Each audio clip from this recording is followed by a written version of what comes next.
Aristide Mono, est-ce que ce n'est pas un discours risqué ou assez dangereux, celui tenu par le directeur du cabinet du président de l'Assemblée nationale? Ça me dit que quand vous êtes ministre, il faut développer le village. Ne demandez plus rien à Paul Biya. Il ajoute d'ailleurs que quand lui, il est arrivé en 2014 à l'Assemblée nationale, il n'y avait qu'une cinquantaine de ressortissants du Nord. Ils en sont 300 aujourd'hui. Est-ce que ce n'est pas un discours dangereux en République? Je crois qu'on est dans du biaïsme. Tout le monde est mauvais sauf Paul Biya. Et surtout, il faut interroger l'opportunité, le contexte de cette sortie. On est dans une situation où le Grand Nord est en pleine ébullition. Et on essaye de faire comprendre aux uns aux autres que si ça n'a pas marché dans ce côté, c'est de la responsabilité. Ce n'est pas la faute à Biya. Des élites. Donc, il faut renouveler le mandat à M. Paul Biya. Je crois également que cette tendance au villagisme n'aide pas trop l'intégration nationale. Je me souviens d'un de ses discours où il avait dit « Nous avons arraché des postes aux anglophones », lui, le DIRCAB, et on ne dirige pas les institutions en fonction des affiliations ou des filiations villagistes. C'est sur la base de la méritocratie, de la compétence. De temps en temps, on peut diluer avec quelques affirmatifs actes dans la discrimination positive. Mais fonder une certaine administration des institutions sur la cooptation des fils du village, ça pose problème.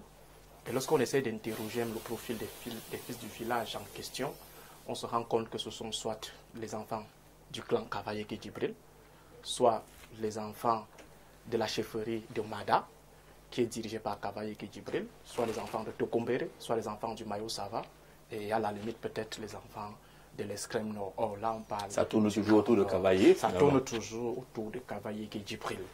Il est incompréhensible qu'on soit déresponsabilisé, par exemple le ministre en charge des travaux publics, le ministre de l'Habitat, vous vous souvenez de cette histoire il y avait quoi avant? Je crois que la route là a été rapidement refaite parce que les fils de l'Escrime n'avaient pas digéré ces propos. Il y a l'État, il y a également la responsabilité des élites, et là je suis un peu d'accord avec lui. Nous avons déjà fait à 4 reprises la route de Marwa-Kousseri. Je crois que pour une nationale numéro 1, pour un itinéraire qui relie le Cameroun aux autres pays, donc, disons, au Tchad et au Nigeria aussi, oui. Ça devient un peu complexe. Mais je crois qu'à un moment, il faut que les élites, en général, prennent parfois leurs responsabilités pour indiquer de manière claire les responsables qui sont incriminés. Dans le cas d'espèce, il parle du ministre de l'économie, du ministre de l'économie, Alamine Ousmane Mey. Je suis d'accord avec lui. Ah bon? Kousseri aujourd'hui ne reflète pas... Ce n'est pas la faute de Biya si on n'a pas inscrit ces travaux-là. Non, les fautes sont partagées. Oui. Les responsabilités sont partagées. Hein? Oui. Quand vous prenez la route Marwa-Kousseri, vous vous demandez s'il y a vie à Kousseri ou dans le Logon et Chari en général. Lorsque vous arrivez même à Kousseri, c'est tout simplement la poussière. Je crois que le ministre devrait avoir honte de la physionomie de son village, de la physionomie de son département. Le Logon et Chari à côté du Mayo Sava est le département qui accumule plus de taux d'insécurité liés aux attaques de Boko Haram. On se demanderait à quoi aurait servi en fait la cooptation d'un fils du village à la mangeoire si au final, après beaucoup d'années accumulées au sein de ce gouvernement, il n'arrive pas à produire un résultat probant pour les fils ou ses frères du village. D'accord. Mais ce que je dirais pour chuter, c'est que M. Paul Biya, peut-être qu'il a pensé que la politique du manger ensemble communautaire allait permettre un développement assez rapide des différentes contrées. Je crois qu'aujourd'hui, à la lumière des différents résultats, s'il est encore à la tête de cet État, qu'il fonde son action non plus sur le manger ensemble communautaire où on donne au fils des coins, des communautés afin qu'ils aillent manger avec leurs frères, qu'il fonde désormais une action sur la méritocratie, ou une action où tout est pensé à partir de l'État. Et si on est dans un système d'État fédéral, à partir des États fédérés. D'accord. Est-ce que Elimi Lobe, est-ce qu'il ne répond pas, le DIRCAP, à la problématique ces derniers temps sur la responsabilité de Bello Ba ou de Issa Tiroma Bakari? Les représentants de ces formations politiques disent qu'ils n'ont été que ministres et qu'ils n'ont pas de bilan à défendre. Tout bilan appartient au président de la République. Est-ce que ce n'est pas la réponse qui leur est donnée à partir de cette sortie du DIRCAP? C'est une réponse. D'abord, tous ces ministres qui disent que Bello et tout ça, ils disent que non, ce n'est pas nous, la politique là, est définie par le chef de l'État. Si tu n'es pas d'accord, comme c'est le chef de l'État qui définit, si tu vois qu'il définit mal, tu n'entres pas. Oui. Si tu entres, c'est que tu as vu qu'il a bien défini. Et tu entres donc pour mettre en application ce qu'il a défini là. Si à la fin tu as l'échec, tu es avec lui dans l'échec. Tu comprends? J'ai gardé à Issa Tiroma. Et c'est pas le Coran, ça? Non, ils sont des croyants. Les croyants, nous tous, on écoute la sagesse de tous les livres sacrés. D'accord. Vous comprenez? Le Saint Coran, quand il dit, on comprend. Ça concerne les Issa et les Bello. Jean dit dans l'Apocalypse chapitre 3 verset 15, je connais tes œuvres. Je connais tes œuvres. Je sais que tu n'es ni froid, ni chaud. Tu n'es ni opposant, ni soutien du régime. Puisses-tu être froid ou bouillant? C'est-à-dire qu'il n'y a pas de situation intermédiaire. Soit tu es de l'autre côté, soit tu es de ce côté. Et pour Jean dit ainsi, parce que tu es tiède et que tu n'es ni froid ni chaud, je te vomirai de ma bouche. C'est ce que nous devons faire, peuple du changement. Nous devons vomir Bello. Nous devons vomir Issa. Vomir quand toi es déjà vomi. Voilà. On ne vomit pas deux fois. On ne vomit pas qui? Ne garde pas mon temps de c'est très important. Voilà des gens qui se sont illustrés d'abord comme des opposants. En 92, si Bello avait assumé sa casquette d'opposant avec les Kodok et les autres, on aurait évincé le gouvernement du RDPC. Tout le monde le sait. Ils se sont liés, pieds et poings attachés au régime. Ils ont soutenu le régime. Et ce que le DIRCAP dit ici, c'est là, il est en train de leur dire, vous n'avez rien à dire. Oui. Parce qu'on vous a mis pour que vous travailliez pour tout le Cameroun, mais singulièrement aussi pour vos régions. Il y a un ministère du plan dans ce pays qui prévoit où il faut mettre une route, où il faut mettre une école. Il appartient à chaque élite des députés de ces régions de vouloir chaque année que dans le budget, il y ait quelque chose qui apporte le développement à leur localité. Personne au Cameroun ne leur interdisait cela et ne leur interdira jamais cela. Le Cameroun est un pays de région, c'est un pays de communauté. Il est important que chaque communauté soit représentée dans l'appareil dirigeant et que chaque communauté pose les problèmes de sa localité. Parce que de toutes les façons, les députés du Sud, qu'est-ce qu'ils connaissent le mieux? Ce sont les problèmes du Sud. Ce n'est pas les problèmes de l'extrême Nord. Il appartient aux députés de l'extrême Nord au moment où le vote du budget se fait, de regarder si les intérêts de l'extrême Nord ont été pris en charge. Mais je voudrais dire que lorsqu'on développe l'extrême Nord, c'est bien le Cameroun qui se développe. Lorsqu'on développe le Sud, c'est bien le Cameroun qui se développe. Si eux-mêmes viennent, comme le directeur de cabinet est en train de faire, le constat de l'échec de leur participation à l'intérieur du régime, eh bien, ils sont disqualifiés pour nous demander les suffrages. Je termine. Si Bello et Issa n'avaient pas dit qu'ils sont candidats, est-ce que le DIRCAP aurait tenu ce discours? Non. Non. Ils n'auraient pas tenu ce discours. C'est parce qu'ils sont devenus dangereux pour la survie du régime là-bas qu'on leur dit donc que vous n'avez rien à dire parce que vous étiez dans le système, vous n'avez rien fait pour l'extrême Nord. A fortiori pour le littoral. Je demande au littoral que le RDPC n'a rien fait pour nous. Donc nous devons aller dans la voie du changement. C'est pour ça que Akere dit c'est une espèce de référendum. Voilà. Si vous prenez Bello, vous êtes en train de prendre le système. Si vous prenez Issa, vous êtes en train de prendre le système. Ce sont ces gens à l'Est, moi d'abord fini. Akere a dit ça. Oui, c'est ça que tu as dit. Akere a dit que c'est prenez ça comme voilà, je t'explique. Tu n'es pas avec Akere. Tu parles avec. Moi, je suis avec Akere. Non, tu es maintenant avec lui. Tu as fini de dire que Kamto ne sera jamais président. Oui. C'est bien, tu avais raison. Mais il fera le président. Tu avais raison, il ne fera rien du tout. Voilà. Je termine en disant que voilà des gens, la dynamique de tout ce monde, le DICAP, tout ce qu'il dit, la candidature de Issa, la candidature de Bello, traduisent la conception qu'ils ont de la circulation du pouvoir.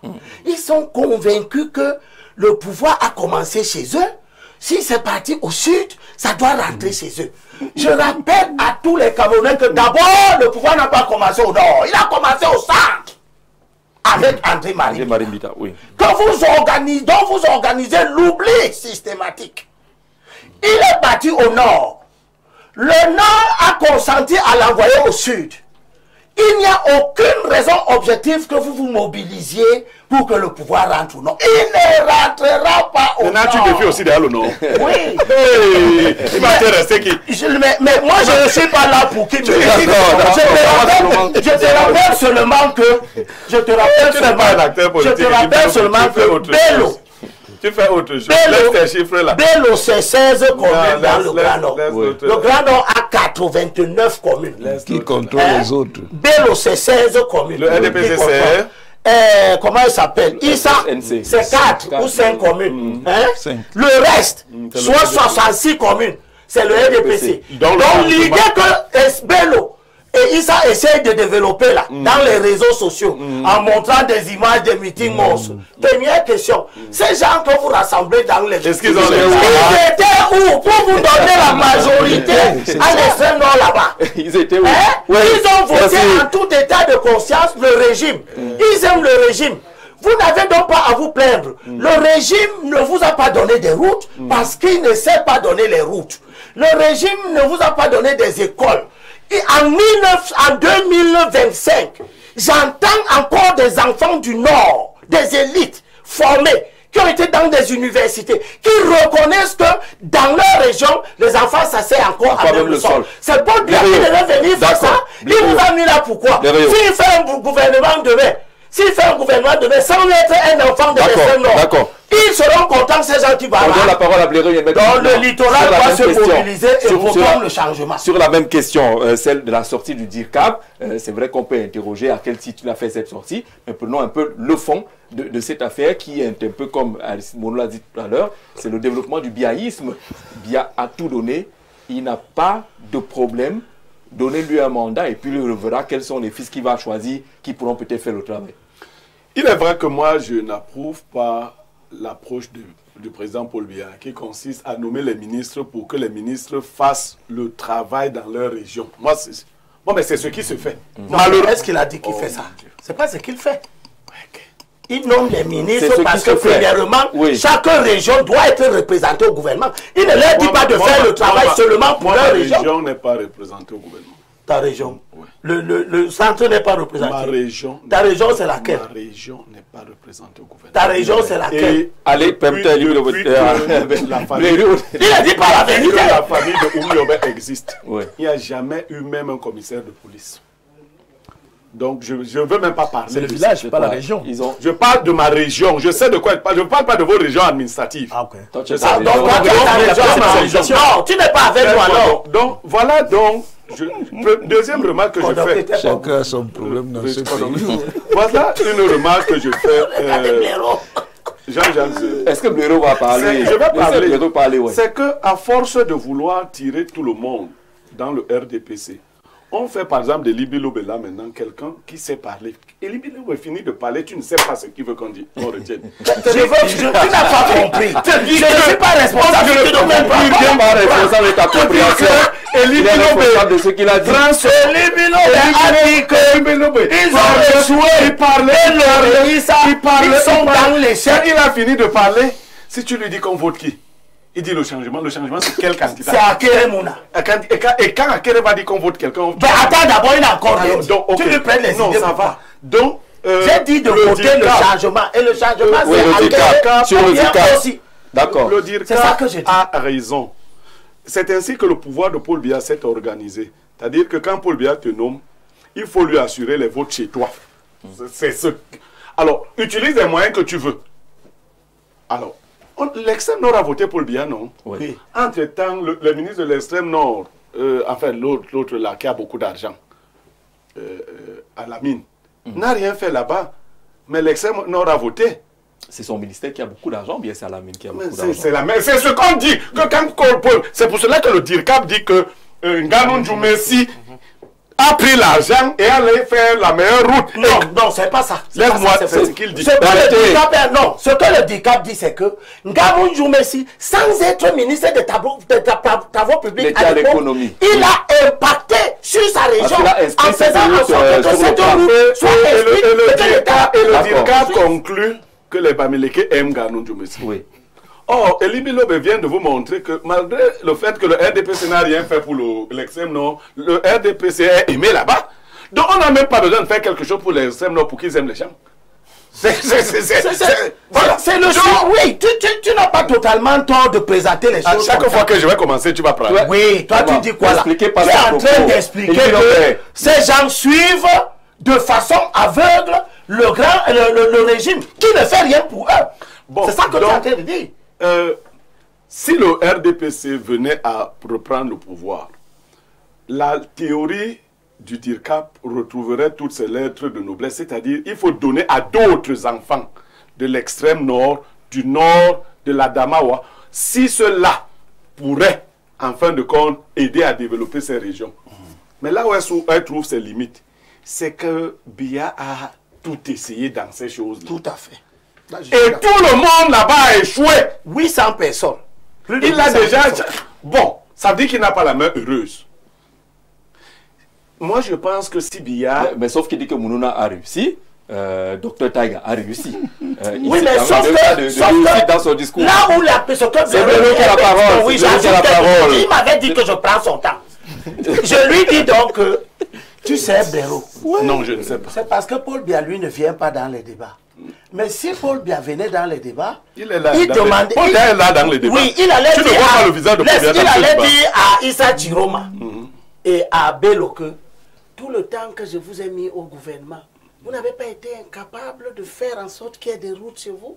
Non, il ne pouvait pas faire des routes là-bas. Tu es venu me voir un jour qui manque les écoles, les lycées. Il faut aller voir Biya, lui-même ne sait pas qui est là. Je ne sais pas, c'est ce qu'il est en droit de leur demander ça.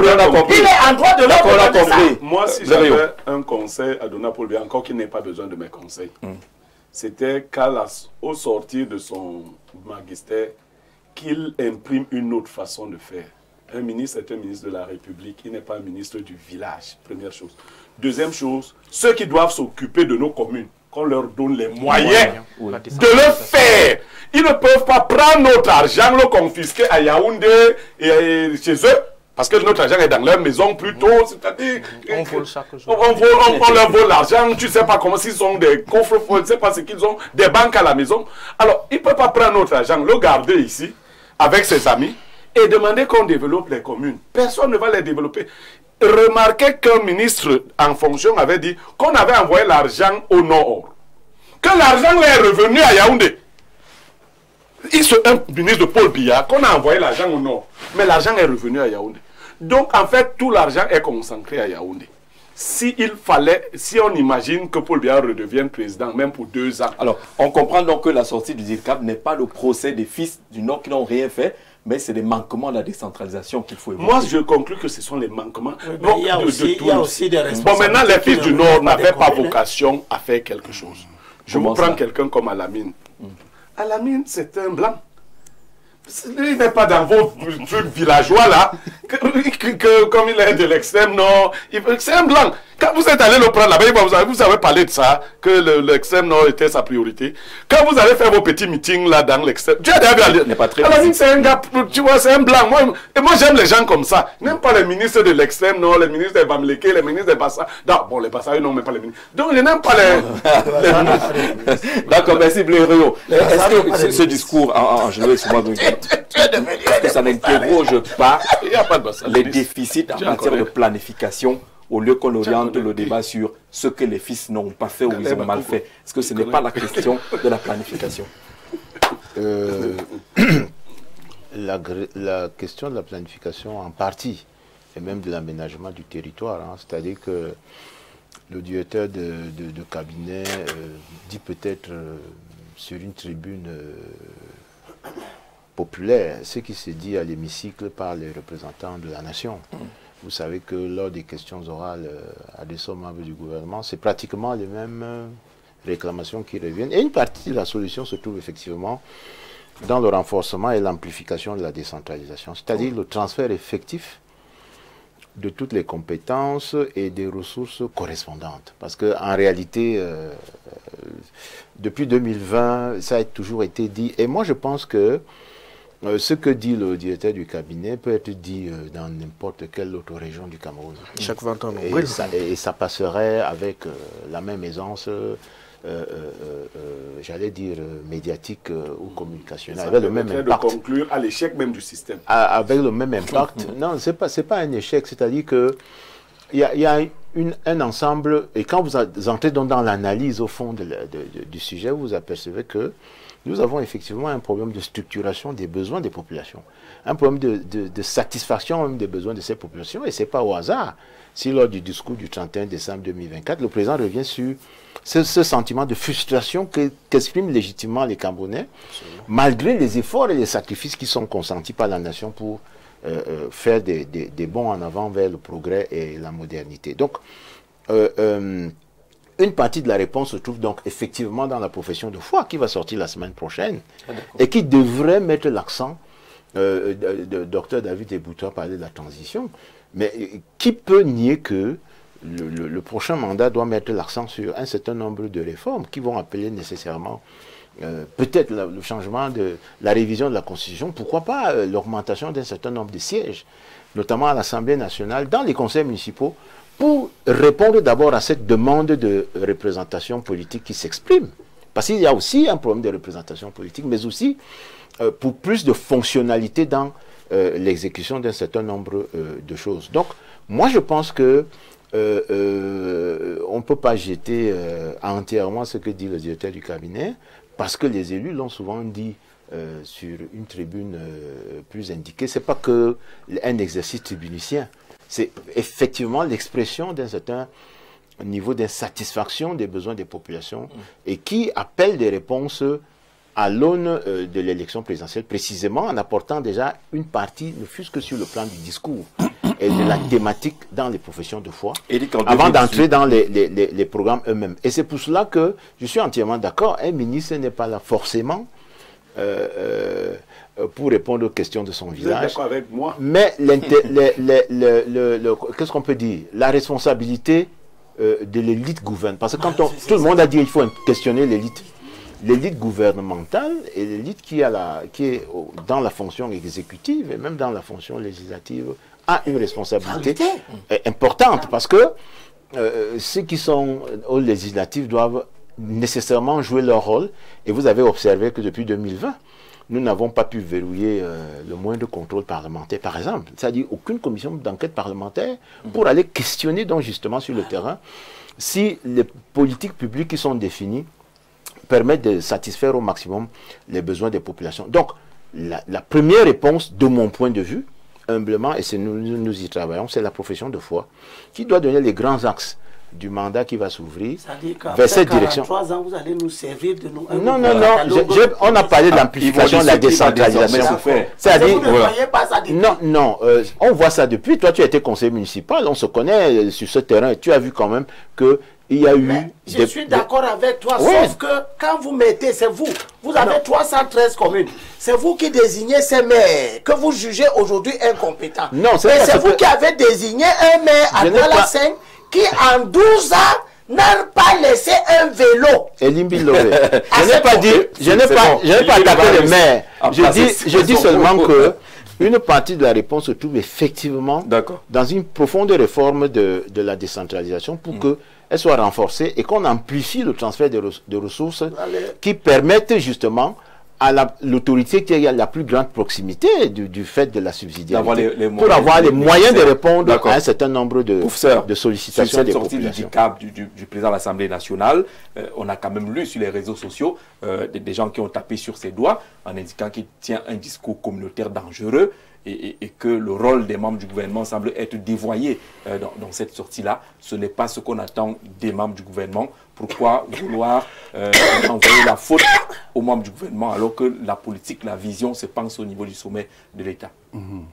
Merci de me donner la parole.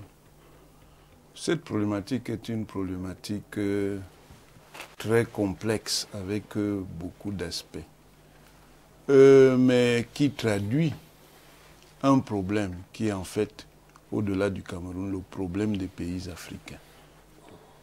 C'est que les modèles institutionnels ne correspondent pas aux structures civilisationnelles. Et ça crée un certain nombre de soucis en termes de gouvernance. Ça, c'est la première chose. Qu'est-ce que ça veut dire? Ça veut dire que on a des institutions politiques dont nous avons hérité des puissances coloniales qui ne sont pas destinées pour appréhender de manière pertinente tout notre univers sociétal, tel qu'il est construit et tel qu'il fonctionne. C'est ça qui crée donc ces tensions. Un ministre de la République n'est pas là pour développer son village. Il est là pour mettre en œuvre au niveau de son secteur ministériel l'action publique du gouvernement, telle que cette action est orientée et supervisée par le chef de l'État. Parce que ça, c'est sur la base des institutions. Mais les institutions politiques ne flottent pas. Les institutions politiques sont ancrées dans une société. Et cette société, ces piliers restent les piliers du passé. Ça veut dire que même si notre société se transforme, son fondement, ses fondations sont dans le passé. Et ce sont ces fondations qui font donc que aucun gouvernement ne peut administrer le pays en ignorant ses fondations. Ça fait donc quoi concrètement? Ça fait donc que l'élite, et pas simplement l'élite gouvernementale, l'élite politique, et d'abord l'élite politique centrale, disons l'élite exécutive et l'élite législative, a des obligations sociétales. Mais les obligations sociétales ne signifient pas qu'on va biaiser l'action du gouvernement en faveur de son village ou de sa communauté. Là où ces élites sont plus ou moins légitimes à intervenir, c'est dans l'échange politique et la médiation. C'est-à-dire que comme elles occupent des positions, leur devoir social, c'est aussi de marchander pour que leur circonscription puisse bénéficier de l'action de l'État. Mais l'action de l'État est elle-même contrainte. Et c'est ça le problème fondamental. L'État fait ce qu'il peut pour distribuer. On peut certainement améliorer la démarche de la planification et de l'aménagement. Mais cette difficulté-là indique donc qu'il y a quelque chose qu'il faut faire qu'on n'a pas suffisamment fait. Il faut aller plus vers la décentralisation. En utilisant notamment le mécanisme des conseils régionaux. Tout à fait. Et en accompagnant les conseils régionaux par une concertation qui va donc se dérouler au niveau des régions, va impliquer l'ensemble des parties prenantes, c'est-à-dire les communautés de vie telles qu'elles sont structurées, que ce soit ce qu'on appelle les autochtones, ce qu'on appelle les allogènes, tout ça. Parce que l'essentiel, en fait, c'est qu'il y ait une concertation qui permette une coexistence sociale apaisée et où on prend en compte les vues et les intérêts de tout le monde. D'accord. On va prendre 1 minute chacun pour sortir l'émission. Allez-y. Les intérêts de tout le monde. Mais c'est la conjoncture politique, comme vous l'avez indiqué, qui fait que le directeur de cabinet du président de l'Assemblée nationale se présente comme ça. En fait, pour mettre en lumière la faiblesse de la démarche d'une opposition de récupération qui sait